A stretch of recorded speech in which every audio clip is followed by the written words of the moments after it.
కూటమి ప్రభుత్వం వచ్చి 1 ఇయర్ అవుతుంది సార్. ఎలా ఉందంటారు? గతంలో జగన్మోహన్ రెడ్డి గవర్నమెంట్ ఎలా ఉంది? ఇప్పుడు చంద్రబాబు నాయుడు గవర్నమెంట్. సార్ అప్పుడు పని అయితే కొద్దిగా ఏదో జరిగింది కానీ మనీ ఇప్పుడైతే మనీ అసలు రొటేట్ అవ్వట్లేదండి.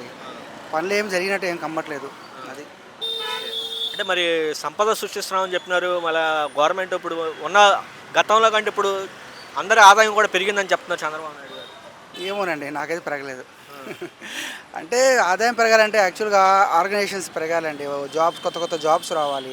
ప్రభుత్వం రాగానే జాబ్స్ ఏమైనా ఇచ్చి ఉంటే బాగుంటుంది. వాళ్ళు ఇస్తారన్నారు, వాళ్ళు ఇవ్వలేదు. లాస్ట్లో అంటే జగన్ గారు ఉన్నప్పుడు స్టార్టింగ్ సచివాలయం జాబ్లో మాత్రం ఎక్కువ వదిలేరు. ఇప్పుడు ఈయన వచ్చిన అసలు ఇప్పుడు ఇంతవరకు వేయలేదు. జాబ్ని రిలీజ్ చేసి కొత్త ఇండస్ట్రీస్ అని పెట్టి ముందు ఎంప్లాయ్మెంట్ ప్రొవైడ్ చేయాలండి. అందరూ వచ్చి రావడం ఫ్రీ ఫ్రీ ఫ్రీ అంటాం. ఫ్రీగా ఇవ్వాల్సింది ఎంప్లాయ్మెంట్ ఇవ్వాలి. అది ఇస్తే జనాలు ఆటోమేటిక్గా సెట్ అయిపోతారు. నువ్వు ఫ్రీ ఎన్ని రోజులు పోషిస్తారు చెప్పండి. ఇంట్లో కూర్చొని తింటా ఉంటే ఇంట్లో ఎప్పుడైనా గుల్ల అయిపోవాల్సిందే. అదిగా చేయాల్సింది. ఇండస్ట్రీస్ పెట్టి జనాల్ని ఎక్కువ వాళ్ళ ఆదాయం సంపాదించినట్టు చేస్తే సరిపోతుంది.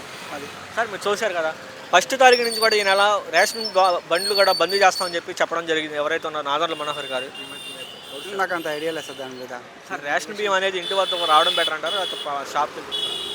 సార్ ఇంటి దగ్గరకు వచ్చినా లైన్లో నుంచోవాల్సిందే, అక్కడికి వెళ్ళినా లైన్లో నుంచోవాల్సిందే. ఎక్కడైనా ఏమైంది? అది డిఫరెంట్ ఏం లేదు.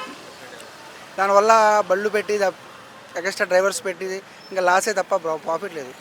ముందైనా రేషన్ కార్డు దగ్గరికి వెళ్ళి అక్కడ కూర్చొని నుంచో తీసుకునేవాళ్ళు. అక్కడ డీలర్ ఉండేవాడు, వాడు బతికేవాడు, వీళ్ళు కూడా కొద్దిగా వాకింగ్ చేసినట్టు ఉండేది. బాగుండేది. ఇప్పుడు ఇంటి దగ్గరగా వస్తున్నారు కానీ ఇంటి దగ్గర కూడా రోడ్ల మీద ఇంటి ముందే గంటల నుంచోవాల్సి వస్తుంది. డిఫరెంట్ ఏం కనబడలేదు. అది సార్ మీరు చూస్తున్నారు గతంలో ఎలా ఉండేది అంటారు, ఇప్పుడు జగన్ గవర్నమెంట్ ఏమైనా డెవలప్ చేసిందంటారు లేదు?